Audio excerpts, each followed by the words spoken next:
Good evening. Every time I go into the Students' Union, I see it making progress. Every day a new fight being won, a new event being planned, a new society being created. But a union should never stand still. Like any body, it needs to adapt and to satisfy the needs of its members. Since getting involved early in my second year, I have watched it develop, face new challenges and confront the status quo. My core initiative in the year ahead is greater involvement.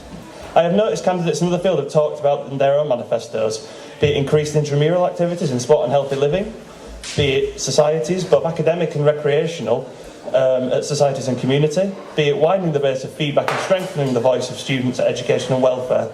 The union's key mission is to enable students to have their say and get more involved. In my manifesto, I spoke of not working for a bigger or smaller union, but pursuing a smarter option. One that invests in the limited funds we do have in ideas and campaigns that will improve our student experience. I want to put our union's focus back on Bangor. After a tough year of national politics, we need to bring the focus back home. Reinvest in some of our societies, in student entertainment, more events like Club Uno, comedy nights, Battle of the Bands. We have a great pool of talent here at Bangor, just waiting to be tapped. My final point is to make sure the sabbatical team is more available to students, giving them easier access to their SABs. These sound like simple things, but they're a part of a bigger aim, to make the union more open and more part of the daily lives of all students. In summary, in the next year I want to get back to business. The year we focus ourselves on the business of improving our university experience. The year we find ways to involve more people in our union. And the year we strive for a more open and therefore effective union. Thank you. Last year, I asked you to put your faith in me. I asked you to trust me, to put students at the heart of our priorities, to rejuvenate our Students' Union, and to make sure the university is looking after your interests. This year, I'm proud to tell you that I'm delivering on all of these things. It's fair to say that this has been a challenging year, but in many ways, the challenges we face aren't new. Presidents before me have led our union through tough times, and presidents who follow me will be battling as well. But what makes our fight unique is our strength. 250 of us went to London to fight against increased fees and massive cuts to HE. Hundreds of you helped us lobby the council into finally granting planning permission for our new nightclub, and thousands of you came with us to the university and signed our petition to get Wednesday afternoons free, which, by the way, they're now 100% committed to delivering in September. All of that, yeah, that is good. all of that is down to our strength, our conviction, and our voice. Now, we have to ensure that we carry on with this, that we keep going, and that our fight is ours. I want to ensure that moving forward, our voice is always heard, because the one thing that we can't lose at this time is momentum.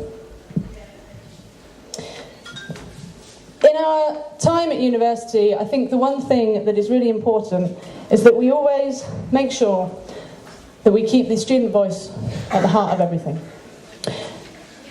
A lot of the problems that we face can be traced back to the university, and that is really, really sad to say, but last year when I took office, they submitted the planning application for Robinson so late that it was impossible to deliver a nightclub for you for September. I was having conversations, and it was very, very clear that they had no plan to deliver anything for you. When I took office in August, it was very clear that they had nothing.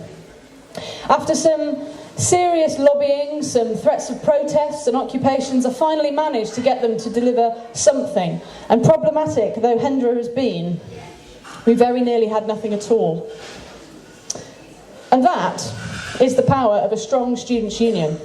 That is the power of a students' union that is in touch with its members, that knows how to navigate the intensely political world of university management. And that is the power of the students' union that I lead.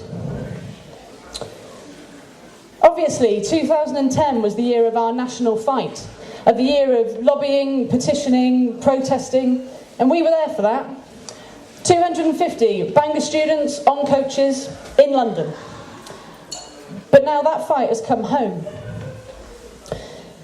I feel that it's only right that I inform you that last week the university's Director of Finance asked me to model a £75,000 cut to your Students' Union. A £75,000 cut to your Students' Union that has no adequate resources, no facilities and no nightclub with which to fundraise. A £75,000 cut to all the clubs, societies and volunteering projects who already work tooth and nail to bring in the money they need to survive. A £75,000 cut to our ability to campaign and win for you. I'd like to take this opportunity to tell you that I will flatly refuse to outline, consider or contemplate a £75,000 cut to anything.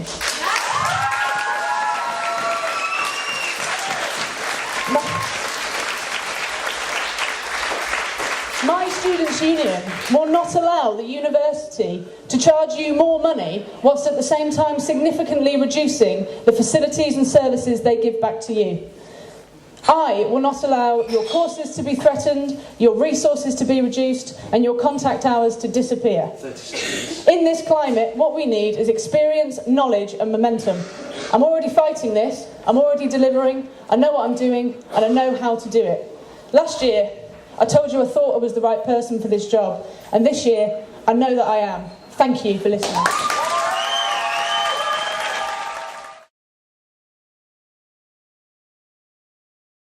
How will you work on student involvement in projects next year? Will Bangor students have priority over outside companies when it comes to your time? Oh yeah, absolutely. I mean, I think that currently we've done a lot to engage students this year, and I'm curious to know what you mean by external companies, but I think that if you look moving forward and we've got these, like I said, the £75,000 cut to address, I think we're going to really need to rally round and get our voice together, because we've shown this year what we can do as a team, and I really think we need to carry on with that.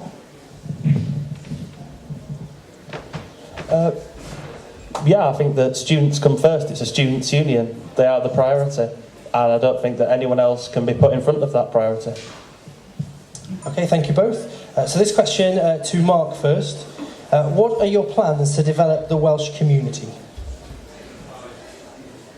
Plans to develop the Welsh community? Well, I personally feel that we need to give them every support and allow them to, societies like bigger societies like to actually promote the Welsh language and promote it to all students, even if they're not actually Welsh, if they're not Welsh learners. It doesn't matter. It's important that the culture is carried out to everybody, I think, in Wales. Well, I mean, last year, obviously, we had the disaffiliation of which was sad, but, it happened. And so this year what we've tried to do is develop our relationships with and I know that Maya, the president, and me work very closely on things. And this year we've changed the constitution so that will come back in, and then we can start developing more Welsh-focused community projects. But I really think that needs to be the focus. Okay, thank you very much. The next question to Joe first. I have lived on normal site for 3 years, often feeling left out of the loop from general Bangor happenings. The union has made some improvements this year, reaching out to us. What will you do to maintain this?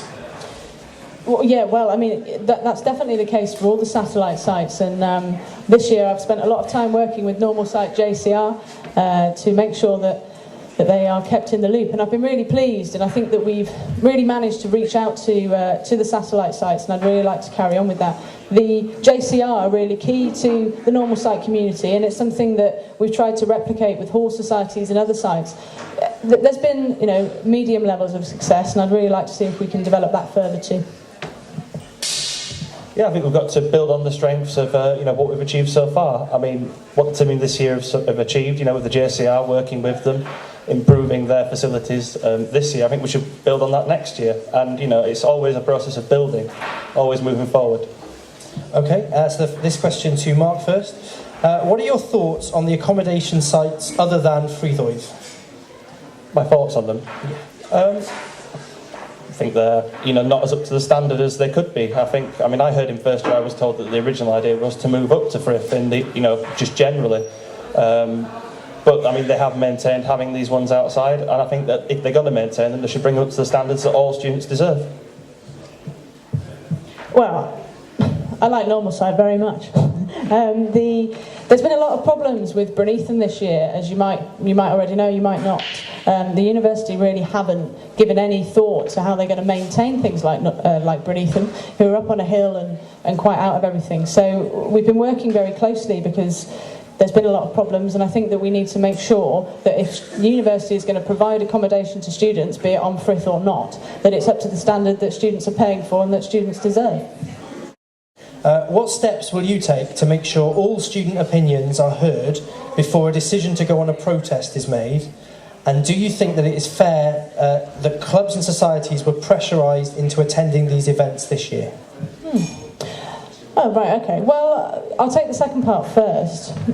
I'm not entirely sure that they were pressurised, because I think that what we were trying to do was really get the message across that the fight on the national scale was really the most important one, because ultimately the reason that we're facing a 75k cut and the reason that everyone's fees are going up to 9k is because of that.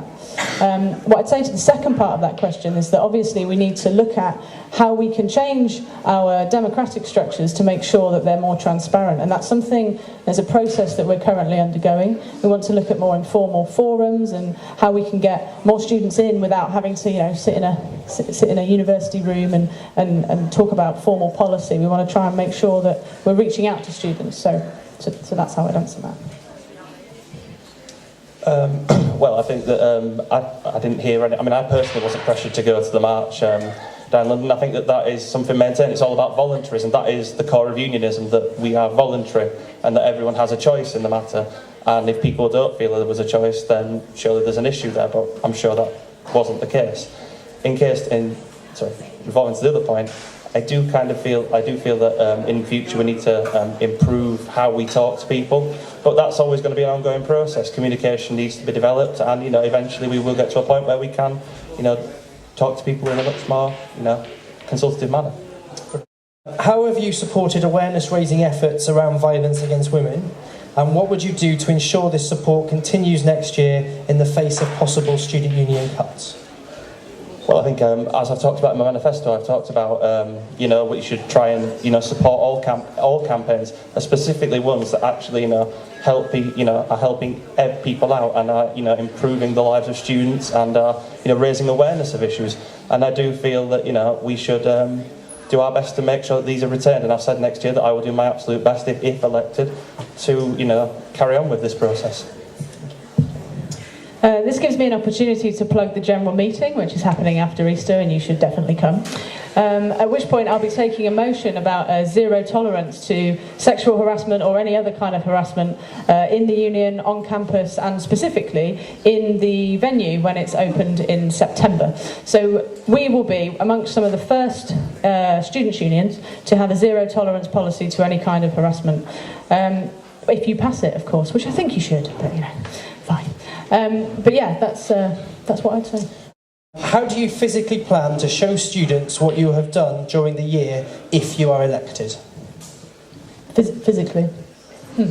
Well, I think what we've tried to do this year is put more concrete updates on things like Facebook. I think last year the Facebook presence was a little bit less, and we've really tried to bump that up this year. We've put up bi-weekly or monthly updates of how we've been delivering results for students, and I'd really like to continue that, and they've been quite successful, because with a forum like Facebook or a website, it's much easier to have that kind of informal communication, because I think at times it can be quite difficult to come in or send an email. It's quite a formal thing, so I'd like to carry on with publicising how we've been delivering results for students, because I think it's worked pretty well this year.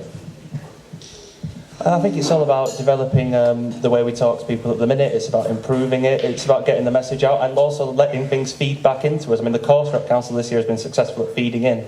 Maybe we should look into other forums that will allow us to feed in. I mean, it's all a process. But I mean, this is something that we can look at in the upcoming governance review that may be coming up shortly, I believe. Okay, ladies and gentlemen, please show your appreciation for your presidential candidate.